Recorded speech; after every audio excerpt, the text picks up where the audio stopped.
Philippine Navy for West Philippine Sea walang naitalang harassment mula sa mga barko ng China nitong nakaraang linggo.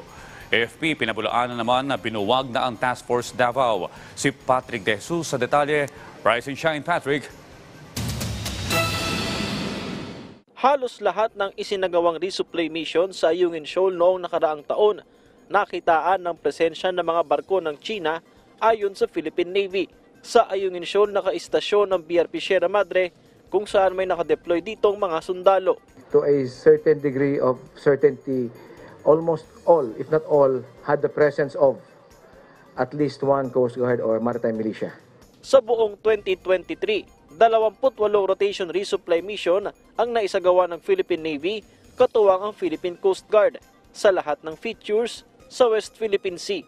14 dito ay sa Ayungin Shoal. 3 ang may insidente ng pambobomba ng water cannon ng China Coast Guard. Pero sa katatapos lang na rore noong nakaraang linggo, wala umanong naging harassment o pagharang mula sa mga barko ng China. The last resupply was conducted last week, I think Friday, Saturday. On nights that May was there, we had the Philippine Coast Guard ship. There was the presence of Chinese Coast Guard, which did not do any illegal actions. There was a monitored maritime militia in the vicinity. Samantala, pinabulaanan naman ng Armed Forces of the Philippines na binuwag na ang Task Force Davao. Nilinaw din ng AFP na bumisita si AFP Chief of Staff General Romeo Browner Jr. noong nakaraang linggo sa mga military camp sa Mindanao upang siyasatin ang pagresponde sa pagbaha sa maraming lugar sa Davao at lagay ng mga sundalo. The Chief of Staff went to Davao last weekend, but his sole purpose was for 3 things. Look into the HADR, how the AFP will assist sa sakuna po na nangyayari sa Davao.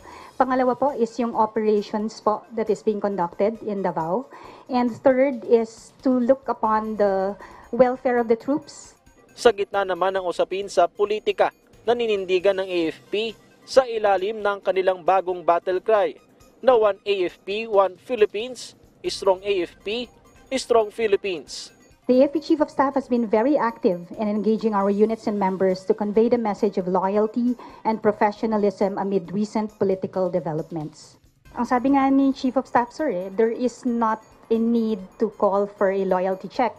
So he gives his full support to each individual soldier that we are professional. So we are aware of our mandate to uphold the Constitution. Patrick De Jesus para sa Pambansang TV sa Bagong Pilipinas.